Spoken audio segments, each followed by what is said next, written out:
नमो भगवते तस्मै कृष्णायाद्भुतकर्मणे रूप नाम विभेदेन जगत कीर्तियो यतः सच्चिदानन्दरूपाय विश्वोत्पत्त्यादिहेतवे तापत्रयविनाशाय श्रीकृष्णाय वयं नुमः। श्रीमद् भागवत महापुराण चतुर्थ स्कंध 13वां अध्याय ध्रुव वंश का वर्णन। राजा अंग का चरित्र।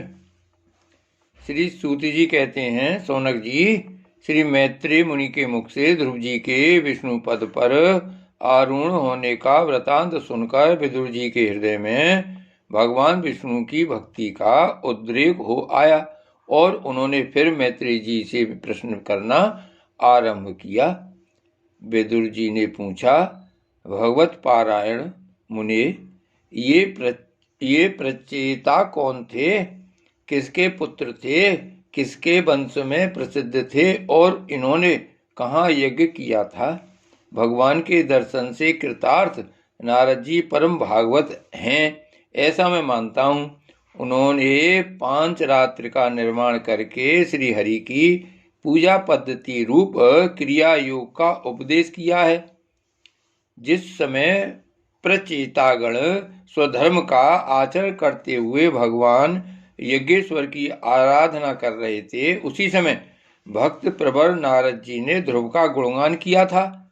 ब्रह्मन, उस स्थान पर उन्होंने भगवान की जिन जिन लीला कथाओं का वर्णन किया था, वे सब पूर्ण रूप से मुझे सुनाइए।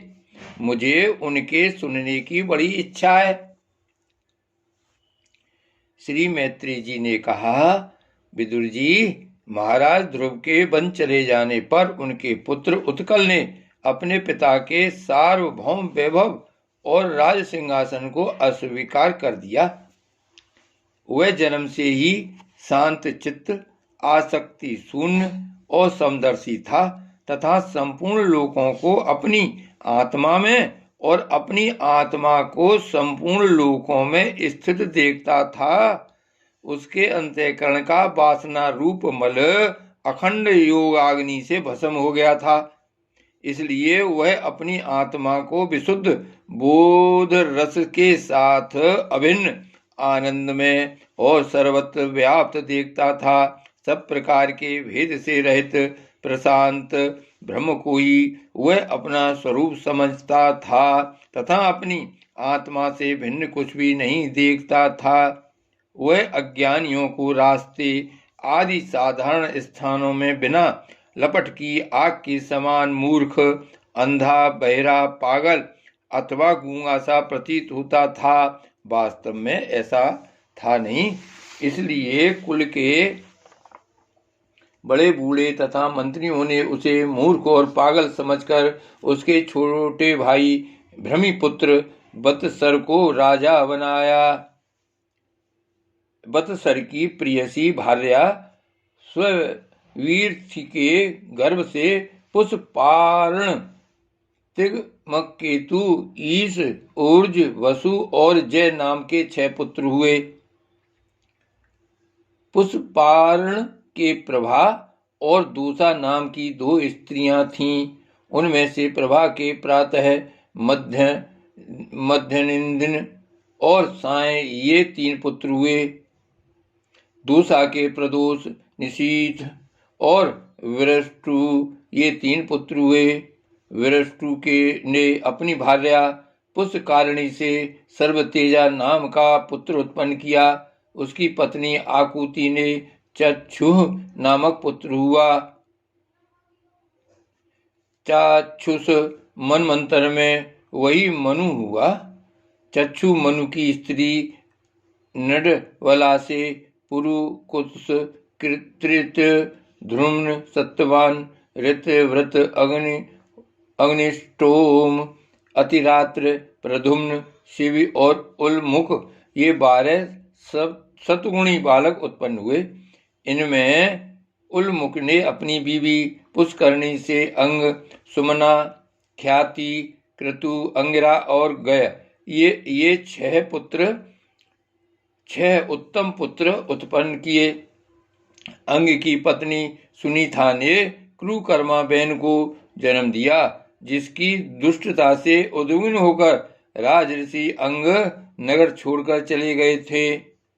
प्यारे उद्धव जी, मुनियों के वाक्य वज्र के समान अमोघ होते हैं। उन्होंने कुपित होकर बहन को शाप दिया और जब वह मर गया तब कोई राजा न रहने के कारण लोक में लुटेरों के द्वारा प्रजा को बहुत कष्ट होने लगा। यह देखकर उन्होंने बेन की दाहिनी भुजा का मंथन किया, जिससे भगवान विष्णु के अंशावतार आदि सम्राट महाराज पृथु प्रकट हुए। विदुर जी ने पूछा, ब्राह्मण महाराज अंग तो बड़े शील संपन्न, साधु स्वभाव, ब्राह्मण भक्त और महात्मा थे, उनके बेन जैसा दुष्ट पुत्र कैसे हुआ, जिसके कारण दुखी होकर उन्हें नगर छोड़ना पड़ा? राज दंडधारी बेन का भी ऐसा क्या अपराध था जो धर्मज्ञ मुनीश्वरों ने उसके प्रति शाप रूप ब्रह्म दंड का प्रयोग किया? प्रजा का कर्तव्य है कि वह प्रजा पालक राजा से कोई पाप बन जाए तो भी उसका तिरस्कार न करे, क्योंकि वह अपने प्रभाव से 8 लोकपालों के तेज को धारण करता है। ब्राह्मण, आप भूत भविष्य की बातें जानने वालों में सर्वश्रेष्ठ हैं, इसलिए आप मुझे सुनीता के पुत्र बेन की सब करतूतें सुनाइए। मैं आपका श्रद्धालु भक्त हूँ। श्री मैत्री जी ने कहा, विदुर जी, एक बार राजऋषि अंग ने अश्वमेध महायज्ञ का अनुष्ठान किया। उसमें वेदवादी ब्राह्मणों के आवाहन करने पर भी देवता लोग अपना भाग लेने नहीं आए। तब ऋतुजों ने विस्मित होकर यजमान अंग से कहा, राजन, हम आहुतियों के रूप में आपका जो घृत आदि पदार्थ हवन कर रहे हैं उसे देवता लोग स्वीकार नहीं करते। हम जानते हैं कि आपकी होम सामग्री दूषित नहीं है, आपने उसे बड़ी श्रद्धा से जुटाया है तथा वेद मंत्र भी किसी प्रकार बलहीन नहीं है, क्योंकि उनका प्रयोग करने वाले ऋतुजगण या चकोचित सभी नियमों का पूर्णतया पालन करते हैं। हमें ऐसी कोई बात नहीं दिखती कि इस यज्ञ में देवताओं का किंचित भी तिरस्कार हुआ है। फिर भी कर्माध्यक्ष देवता लोग क्यों अपना भाग लेने नहीं आ रहे हैं?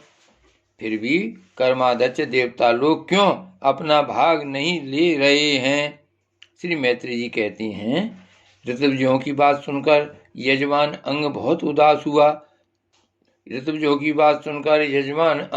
उदास हुए। तब उन्होंने याजकों की अनुमति से मौन तोड़कर सदस्यों से पूछा, सदस्यों, देवता लोग आवाहन करने पर भी यज्ञ में नहीं आ रहे हैं और न सोम पात्र ही ग्रहण करते हैं। आप बतलाइए, मुझसे ऐसा क्या अपराध हुआ है? सदस्यों ने कहा, राजन, इस जन्म में तो आपसे तनिक भी अपराध नहीं हुआ। हाँ, पूर्व जन्म का एक अपराध अवश्य है, जिसके कारण आप ऐसे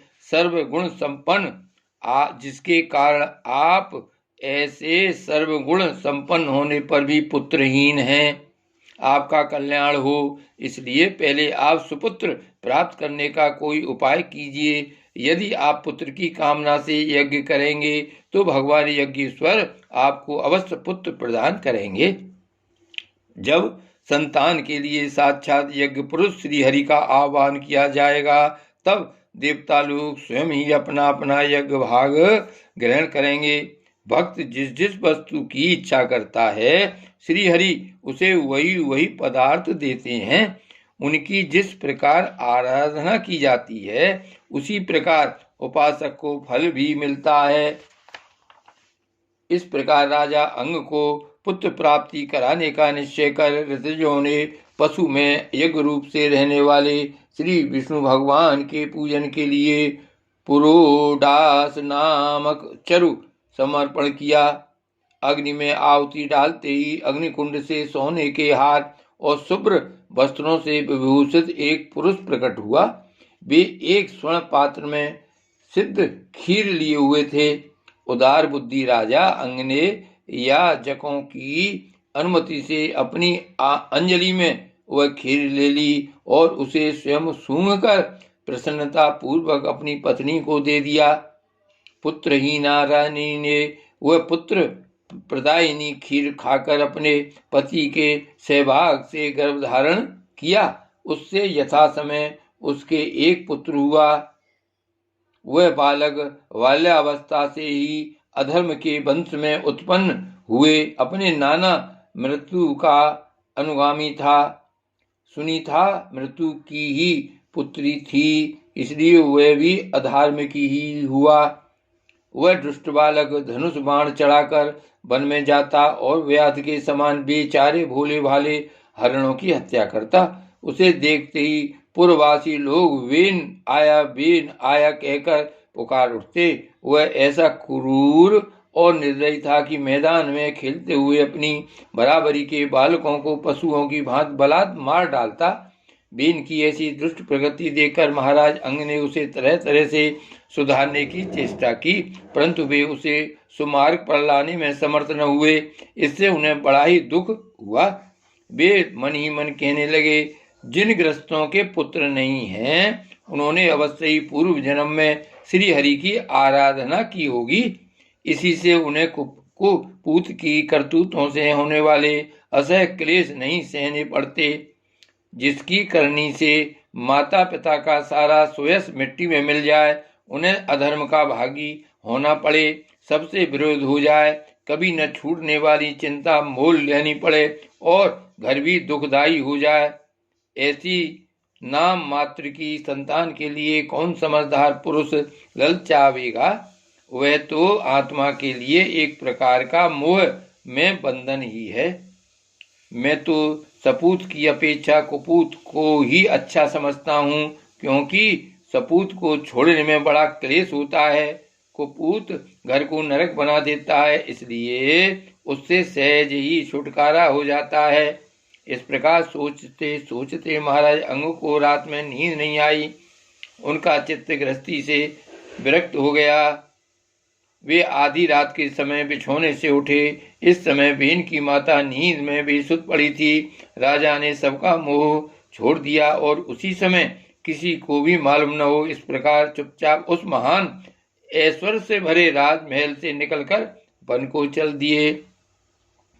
महाराज विरक्त होकर घर से निकल गए हैं, यह जानकर सभी प्रजाजन पुरोहित मंत्री और सुहृदयगण आदि अत्यंत शोकाकुल होकर पृथ्वी पर उनकी खोज करने लगे। ठीक वैसे ही जैसे योग का यथार्थ रहस्य न जानने वाले पुरुष अपने हृदय में छिपे हुए भगवान को बाहर खोजते हैं। जब उन्हें अपने स्वामी का कहीं पता न लगा, तब वे निराश होकर नगर में लौट आए और वहां जो मुनिजन एकत्रित हुए थे उन्हें यथावत प्रणाम करके उन्होंने आंखों में आंसू भरकर महाराज के न मिलने का वृतांत सुनाया। श्री भागवत भगवान की जय। श्री गोवर्धननाथ की जय। श्री वल्लभाधीश की जय। श्याम स्वरूप श्री हमने महारानी की जय। परम दयाल गुसाई जी महाराज की जय। श्री गोकुलनाथ की जय। जय जय श्री गोकुलेश। जय जय श्री गोकुलेश।